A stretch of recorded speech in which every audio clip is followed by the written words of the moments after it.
I can't believe tonight is finally here, I said as I adjusted my tie. You look amazing, Sophia. You need to look confident too, Ethan, Sophia replied without looking away from the mirror.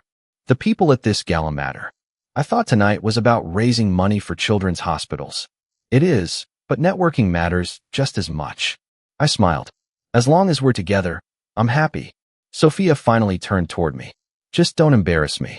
The word stung, but I forced a laugh. When have I ever embarrassed you? You ask too many honest questions. Powerful people don't always like honesty. I've built my career on honesty. I know, Sophia sighed. Just be careful tonight. When we entered the ballroom, cameras flashed everywhere. Crystal lights covered the ceiling. Famous actors, business leaders, and television personalities filled the room. Sophia squeezed my arm. Do you see him? Who? Damian Brooks. I followed Sophia's gaze. Damian Brooks stood near the stage, surrounded by reporters. Sophia smiled wider than I had seen in months. I've admired Damian Brooks for years.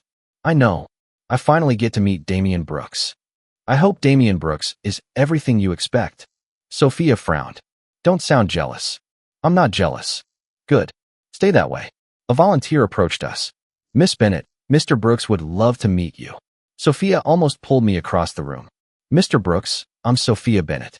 It's an honor. Damian Brooks shook Sophia's hand before looking at me. And you are? I'm Ethan Carter. What do you do? I'm an investigative journalist. Damian Brooks laughed. So you're one of those people who spends months writing stories that almost nobody reads. Several guests laughed with Damian Brooks. I smiled politely. I enjoy my work. I'm sure you do, Damian Brooks replied. Someone has to write about boring city meetings. More laughter echoed around me. Sophia whispered, just smile. I am smiling. Damian Brooks crossed Damian Brooks' arms. So tell me, Ethan Carter, have you ever broken a major story? I've exposed corruption that helped ordinary families. Ordinary families don't make headlines. They matter anyway. Damian Brooks smirked. That's adorable. Sophia laughed softly. My chest tightened. I looked at Sophia. You think that's funny? Sophia avoided my eyes. Don't make this awkward. I'm asking a simple question. Damian Brooks raised a hand. Relax. We're only having fun. It isn't fun for me. Someone behind us whispered. This is getting interesting. Damian Brooks stepped closer. People in this room respect success. I respect integrity. Damian Brooks smiled. Integrity doesn't buy influence. No, but integrity helps me sleep. The crowd grew quieter. Sophia grabbed my sleeve. Ethan, stop. I haven't said anything disrespectful. Sophia looked nervous. Please. Damian Brooks suddenly laughed again. Tell you what. What? If you apologize for making this conversation uncomfortable, we'll forget the whole thing. I don't have anything to apologize for. Sophia's face became pale. Ethan. No. Sophia lowered Sophia's voice. Please kneel. I stared at Sophia. What did you say? Kneel. I must have heard you wrong. You didn't. You want me to kneel? Just for a moment. Why? So Damian Brooks doesn't think we're disrespectful. I felt my heartbeat pounding inside my ears. You want me to humiliate myself. It's only a gesture. It means everything. Sophia reached for my hand. Please, Ethan, don't ruin this opportunity. My dignity isn't an obstacle. It is tonight. The words cut deeper than any insult. I looked around the room. Nobody spoke. Everyone watched. Damian Brooks smiled confidently. So, I took a slow breath. No. Sophia whispered through clenched teeth. Don't make me look foolish. I didn't. You are now. I've loved you for 4 years. I know. I supported every dream you had. I know. I celebrated every success. I know. So why are you asking me to kneel before another man? Sophia stayed silent. The silence answered everything. I slowly removed the engagement ring from my finger. Sophia's eyes widened. What are you doing? I'm choosing myself. Ethan, stop. I already have. I placed the ring in Sophia's hand. Our engagement ends tonight. You can't be serious. I've never been more serious. This is because of one misunderstanding. No. This is because you asked me to surrender my self-respect. Sophia reached toward me. Please don't leave. I'm leaving because I finally understand where I stand in your heart. I turned toward Damian Brooks. I hope the applause was worth it. Without waiting for a reply, I walked through the silent ballroom. Every step felt painful, yet lighter than the one before. Outside, my phone rang. Grace Carter, I answered. Brother, are you okay? You sound strange. It's over. What happened? I'll explain later. You don't have to face this alone. Another call appeared. It was Daniel Foster. I answered. Ethan, I heard something happened at the gala. It did. Where are you? Outside. Stay there. I'm coming. I looked back once at the bright building behind me. For the first time in years, I wasn't walking toward my future. I was walking away from the life that no longer deserved me. If you'd like, I can continue with Chapter 2 at exactly 850 words while maintaining the same first-person, dialogue-heavy style. I spent the next few days avoiding every message from Sophia Bennett. Every time my phone buzzed, I hoped it was anyone except Sophia Bennett. The silence hurt, but the memory of that stage hurt even more. Daniel Foster knocked on my apartment door. You look terrible. I feel worse. You haven't been to work. I can't focus. Daniel Foster sat across from me. Don't let one person destroy your life. I keep asking myself the same question. What question? When did Sophia Bennett stop loving me? I don't think that happened overnight. I missed every warning. You trusted the wrong person. That's different. Before I could answer, my phone rang. The caller's name surprised me. Victor Hayes. Daniel Foster raised an eyebrow. Your old editor? Yes. I answered. Hello. Ethan, can we meet? Why now? Because I think you deserve the truth. What truth? Meet me at the cafe near the old newsroom. I'll be there. An hour later, I walked into the quiet cafe. Victor Hayes stood and shook my hand. It's been too long. It has. Victor Hayes studied my face. I heard about the gala. So everyone knows. People always talk. I wish they didn't. Victor Hayes leaned forward. Ethan, what happened wasn't only about pride. What do you mean? Damian Brooks has a history. A history of what? Ruining people. I frowned. That's a serious accusation. I know. Do you have proof? I have rumors. Rumors aren't enough. I agree. Victor Hayes lowered Victor Hayes' voice. Former employees disappeared from television after arguing with Damian Brooks. Disappeared? Their careers ended overnight. Why didn't anyone report it? They were afraid. Afraid of one television host. Afraid of influence. I stayed silent. Victor Hayes continued. I've heard stories for years. Why tell me now? Because Damian Brooks finally made the mistake of humiliating the wrong man. I'm not interested in revenge. I'm talking about truth. There isn't enough evidence. Not yet. I left the cafe with more questions than answers. Outside, Daniel Foster waited beside Daniel Foster's car. How did it go? Victor Hayes believes Damian Brooks has destroyed careers. Do you believe Victor Hayes? I don't know. Daniel Foster smiled. Then find out. I just lost my fiancée. You also found a reason to stand up again. I don't want revenge. Good. I want answers. That's the Ethan Carter I know. The next week became a search for those answers. I contacted former producers, assistants, reporters, and editors. Most refused to speak. Some hung up immediately. Others simply said one sentence. Leave the past alone. Finally, one email changed everything. My name is Rebecca Collins. We need to talk. We met inside a quiet library. Rebecca Collins looked nervous. Thank you for coming. Thank you for contacting me. Rebecca Collins glanced around. I only have one question. What is it? Can I trust you? I'll never ask you to lie. Rebecca Collins nodded slowly. I worked for Damian Brooks for 6 years. What happened? I refused to change evidence during an internal investigation. And then, I lost everything. Everything. My job. Rebecca Collins took a deep breath. My reputation. Rebecca Collins placed a thick folder on the table. What's this? Copies. Copies of what? Emails. Rebecca Collins handed me another document. Financial records. My heartbeat quickened. There are more. Rebecca Collins opened a flash drive case. Recorded conversations. I looked at Rebecca Collins. Why keep all this? I hoped someone brave enough would appear. Why me? Because you walked away instead of kneeling. I stared at the folder. If these documents are real, they are. They could destroy Damian Brooks. Rebecca Collins shook Rebecca Collins' head. No. What do you mean? They'll reveal the truth. I carefully packed every document into my bag. I'll verify everything. Please do. If even one page is false, I won't use it. I expected that answer. Before leaving, Rebecca Collins said quietly, be careful. That evening, I visited Olivia Morgan's office. Olivia Morgan welcomed me inside. Daniel Foster called. I hope that wasn't a problem. Not at all. I placed the folder on Olivia Morgan's desk. I need a legal opinion. Olivia Morgan opened the first document. Minutes passed without a word. Finally, Olivia Morgan looked at me. Where did you get these? A former employee. Did anyone else see them? Only Rebecca Collins and me. Olivia Morgan closed the folder. Ethan, if these documents survive authentication, they're explosive. I thought so. Olivia Morgan looked directly into my eyes. You need to understand something. I'm listening. People with power rarely surrender quietly. I know. No, you don't. Olivia Morgan folded Olivia Morgan's hands.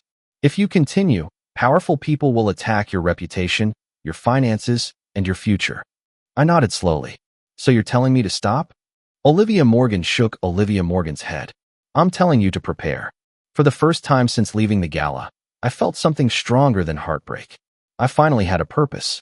If you want the novel to remain consistent, I will continue chapters 3 to 6 in the same style, with the exact assigned word count and strict first-person POV, each with the exact assigned word count and strict first-person POV. I stared at the stack of documents on my desk and whispered, I could destroy Damian Brooks with one reckless decision. Daniel Foster folded Daniel Foster's arms. You don't sound convinced. I'm angry. That's normal. I want Damian Brooks to feel every ounce of humiliation I felt. Daniel Foster looked directly at me. And then what? I don't know. You do know. I stayed silent. Daniel Foster continued. You became a journalist because you believed truth mattered. I still believe that. Then don't become the kind of person you hate. I rubbed my forehead. So I ignore everything? I didn't say that. What are you saying? Expose facts, not feelings. I nodded slowly. You're right. The next morning, Olivia Morgan called. Ethan, can you come to my office? I'm on my way. When I arrived, Olivia Morgan placed several folders across the conference table. I verified most of Rebecca Collins' documents. And they're authentic. I released a slow breath. That's good. It also means we're stepping into dangerous territory. I expected that. Olivia Morgan pointed at one folder. These financial records connect Damian Brooks to secret payments. Olivia Morgan pointed at another. These emails suggest intimidation. And the recordings? They need expert verification. I'll arrange it. Olivia Morgan smiled faintly. You're calmer today. I almost chased revenge. What changed? Daniel Foster reminded me who I am. Good. Truth lasts longer than anger. Before leaving, Olivia Morgan handed me a business card. Meet this person. Who is it? Emma Lewis. That afternoon, I entered a small newsroom. A woman looked up from a laptop. You must be Ethan Carter. You must be Emma Lewis. Emma Lewis smiled. Olivia Morgan speaks highly of you. I hope that's still true after today. Emma Lewis laughed. I've been investigating Damian Brooks for months. My eyes widened. Really? I never found enough proof. I may have something. I may have something too. Emma Lewis opened a cabinet and removed several files. I interviewed former producers. Emma Lewis handed me printed statements. I tracked suspicious contract cancellations. Emma Lewis showed me spreadsheets. I found witnesses who disappeared after challenging Damian Brooks. I compared Emma Lewis' evidence with mine. The details matched. I looked at Emma Lewis. This confirms Rebecca Collins' story. It confirms much more. What do you mean? This isn't one victim. Emma Lewis paused. This is a pattern. I understood immediately. This investigation is bigger than me. Exactly. We spent hours comparing dates, emails, payments, and testimony. Every answer revealed another question. Every document connected another victim. When I finally left, my phone vibrated. The message surprised me. Charles Bennett, we need to talk. Alone, asterisk asterisk. I agreed to meet Charles Bennett at a quiet park before sunset. Charles Bennett looked older than I remembered. Thank you for coming. I almost didn't. I understand. Charles Bennett lowered Charles Bennett's head. I owe you an apology. You don't owe me anything. I ignored what Sophia Bennett was becoming. I remained quiet. Charles Bennett sighed. When Sophia Bennett became successful, everything changed. I noticed. Attention became an addiction. I tried to help. I know. Charles Bennett looked toward the empty walking path. I kept telling myself fame would pass. It didn't. No. Charles Bennett's voice became softer. I watched Sophia Bennett admire powerful people more than loyal ones. I loved Sophia Bennett. I know you did. I would have sacrificed everything. That's exactly what worried me. I frowned. Why didn't you say something? I believed Sophia Bennett would come back to reality. And now, Charles Bennett closed Charles Bennett's eyes for a moment. I don't think Sophia Bennett listens to anyone anymore. The answer hurt, even though I already knew it. Charles Bennett reached into a jacket pocket. I found these after cleaning Sophia Bennett's office. Charles Bennett handed me several printed messages. What are these? Conversations. Between who? Sophia Bennett and Damian Brooks. I scanned the pages. Some messages discussed public appearances. Others mocked people who challenged Damian Brooks. I folded the papers carefully. Thank you. I'm not asking you to forgive Sophia Bennett. I can't. I'm asking you to protect innocent people. I nodded. I will. That night, Daniel Foster visited again. So, I met Charles Bennett. How did that go? Painful. What happened? Charles Bennett admitted the truth. Daniel Foster sat beside me. And what truth is that? This stopped being about my broken engagement a long time ago. Daniel Foster smiled. I was hoping you'd say that. I looked at the growing mountain of evidence. I won't publish rumors. Good. I won't exaggerate. Good. I won't attack Damian Brooks because of my pride. Daniel Foster nodded. What will you do? I'll publish facts. And if people accuse you of revenge, I'll let the evidence answer them. For the first time since my life collapsed, I no longer felt driven by heartbreak. I felt responsible. That responsibility mattered more than my anger ever could. Months passed before I finally looked at Emma Lewis and said, "It's time." Emma Lewis closed the last folder. Are you certain? I've checked every document twice. So have I. Every witness has been verified. Emma Lewis nodded. Then we publish. I took a slow breath. No turning back. There never was. That morning, I uploaded my supporting evidence to trusted media organizations while Emma Lewis released the full investigation through an independent publication. I refreshed my screen every few seconds. The first comments appeared. Then hundreds. Then thousands. Daniel Foster called. It's happening. I know. Are you scared? More than I expected. You did the right thing. I hope people believe the facts. They will. An hour later, every major news outlet began discussing the investigation. My phone rang again. Olivia Morgan spoke first. Stay calm. Why? Damian Brooks just released a statement. What did Damian Brooks say? Every accusation is false. I expected that. Damian Brooks also accused you of creating a personal revenge campaign. I laughed quietly. I knew that would happen. Good. Why? Because we prepared for it. I trust the evidence. So do I. The next day, television channels invited Damian Brooks to respond. I watched from my apartment.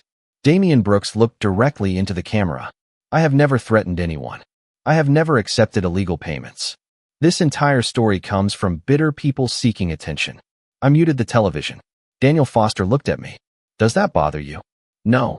Why not? Because truth doesn't disappear when someone denies it. Before lunch, Rebecca Collins called. I'm ready. For what?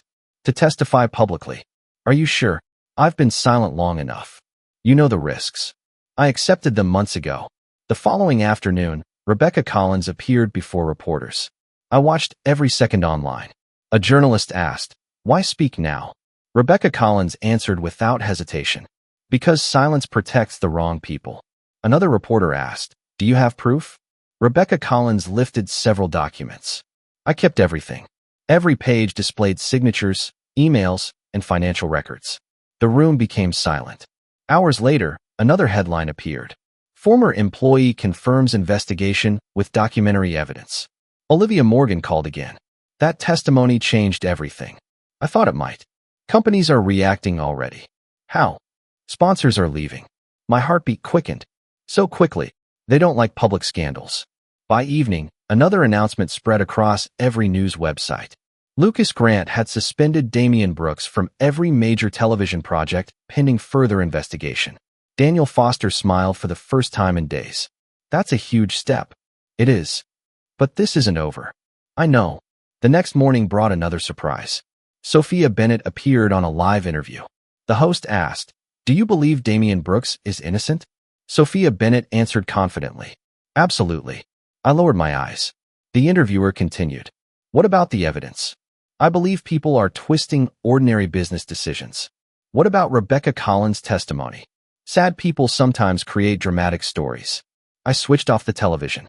Daniel Foster looked at me. That couldn't have been easy. It wasn't. Do you still love Sophia Bennett? I stayed quiet for several seconds. I missed the person Sophia Bennett used to be. That's different. Very different. Later that week, Emma Lewis rushed into my office. You need to see this. What happened? 3 more former employees contacted me. 3. They all brought evidence. I read the first statement, then the second, then the third. Every story matched the same pattern. Threats, manipulation, career destruction. I looked at Emma Lewis.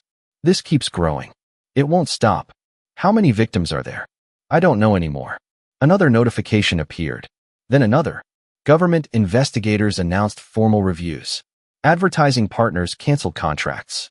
Television affiliates demanded internal audits. Everything happened faster than I imagined. That evening, I visited Grace Carter. Grace Carter hugged me before saying a word. You look exhausted. I am. But you also look lighter. I feel different. Grace Carter handed me a cup of coffee. Tell me what's happening inside your head. I smiled faintly. I thought winning would feel exciting. And it doesn't. What does it feel like? Heavy. Grace Carter nodded.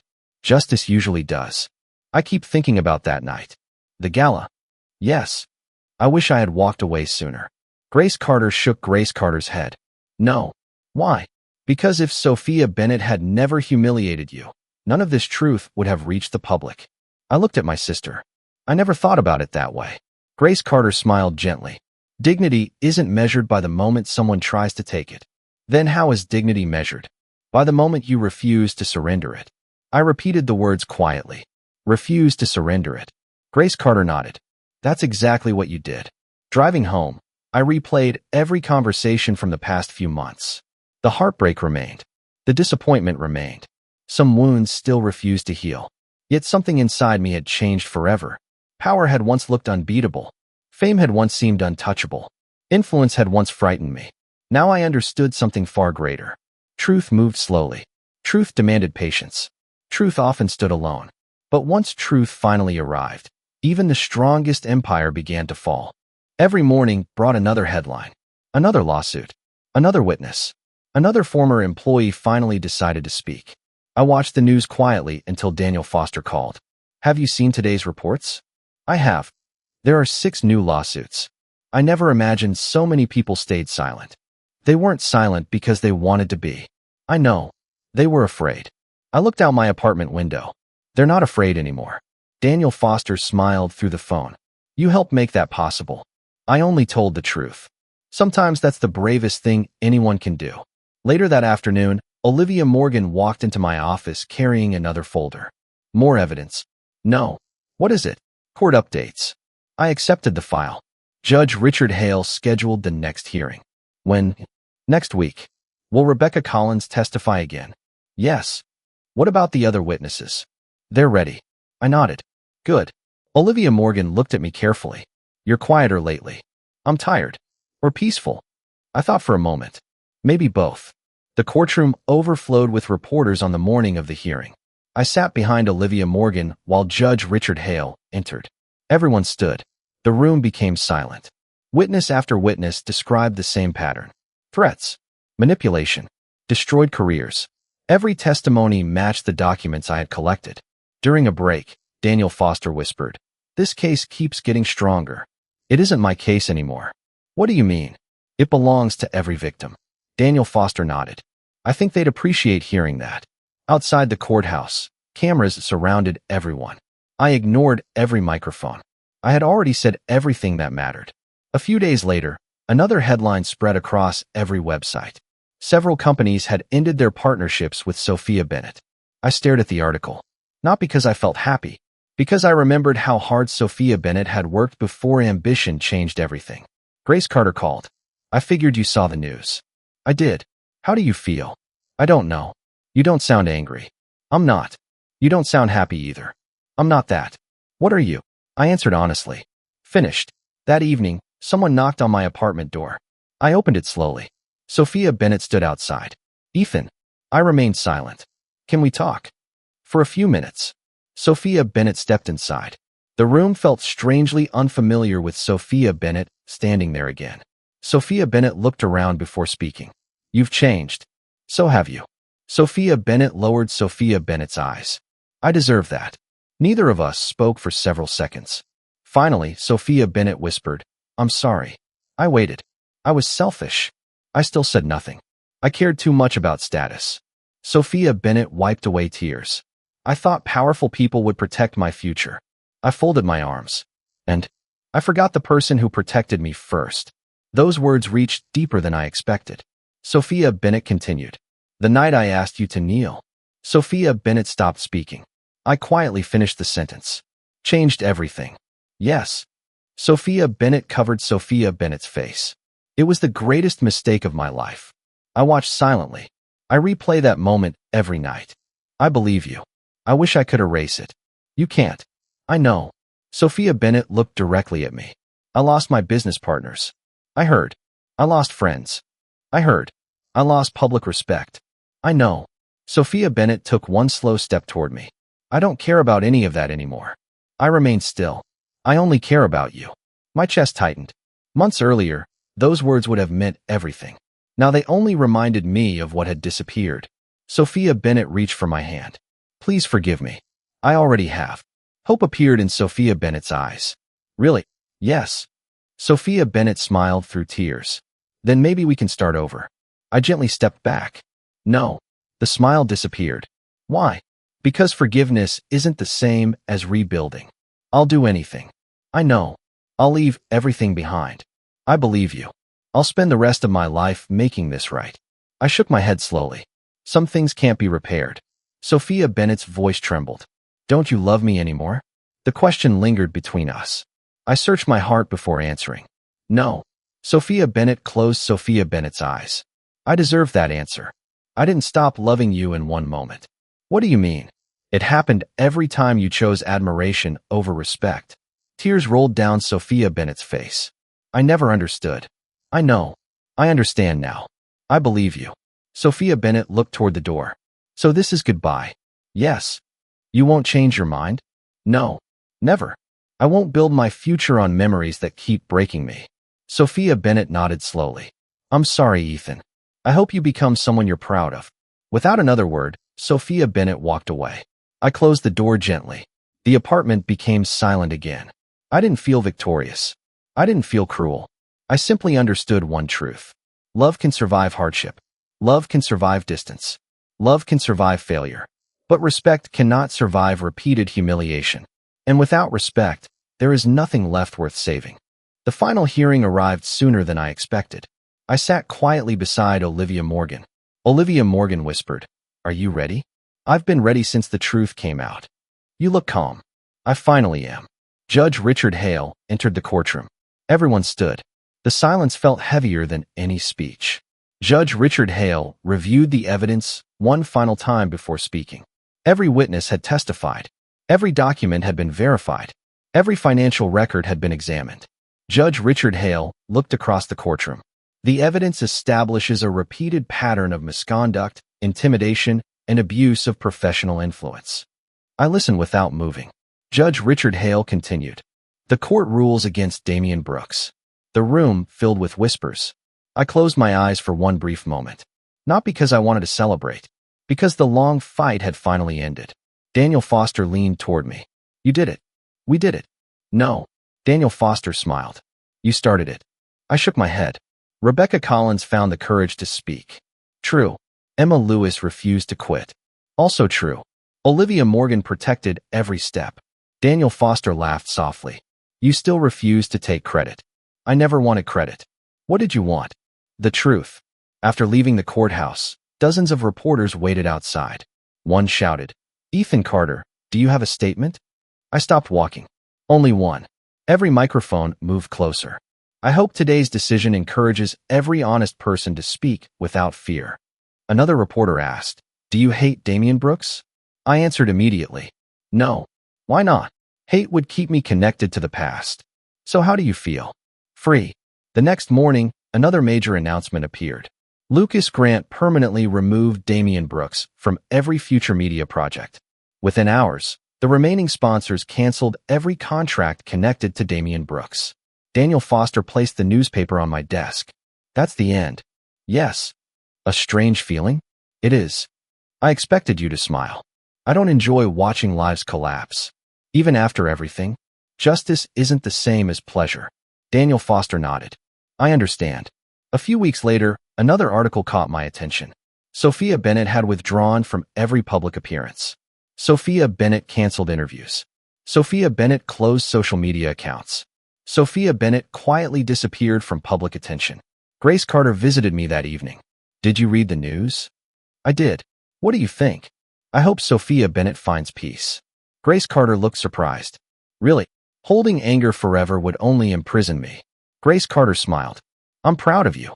Thank you. You've changed. I had to. Soon afterward, Victor Hayes called. Ethan, I have an offer. I'm listening. Our organization needs a new investigative director. I laughed quietly. Me? You earned everyone's respect. I thought my career was finished. Victor Hayes chuckled. Your career is just beginning. When do I start? Monday. I accept. Walking into my new office felt completely different from walking into that charity gala months earlier. Nobody cared about fame. Nobody cared about popularity. People cared about honesty. People cared about facts. People cared about responsibility. Victor Hayes welcomed me with a handshake. Welcome home. Thank you. I knew you'd come back stronger. I wasn't sure. You are now. Over the following months, Olivia Morgan and I continued working together. One evening, after finishing another successful case, Olivia Morgan smiled. You finally look happy. I think I am. What changed? I stopped measuring my worth through someone else's approval. Olivia Morgan nodded. That's an important lesson. I learned it the hardest way possible. Olivia Morgan laughed gently. The hardest lessons often last the longest. We walked outside together. The evening air felt peaceful. Olivia Morgan looked at me. Any regrets? I thought carefully before answering. I regret loving someone who stopped respecting me. And anything else? No. Not even everything you lost. I smiled. I lost an engagement. What did you gain? Myself. Olivia Morgan remained silent for a moment. I like that answer. So do I. Months later, I visited the same charity building where everything had fallen apart. The ballroom looked almost identical. The memories did not control me anymore. I stood near the stage and quietly remembered the moment Sophia Bennett asked me to kneel. For a long time, I believed that moment destroyed my life. Now I understood the truth. That moment revealed my life. If I had obeyed, I would have lost something far greater than a relationship. I would have lost my dignity. Instead, I walked away. That single decision led me to Rebecca Collins. It led me to Emma Lewis. It led me to Olivia Morgan. It led me back to Victor Hayes. It reunited me with my own principles. Most importantly, it reminded me that self-respect cannot be borrowed from another person. Self-respect begins with one choice. The choice to stand. As I left the building, I smiled without forcing it. I had once believed the happiest day of my life would be my wedding. I had been wrong. The happiest day was the day I refused to kneel. I lost an engagement. I found my purpose. I found my voice. I found my future. And this time, nobody could ever take it away from me again.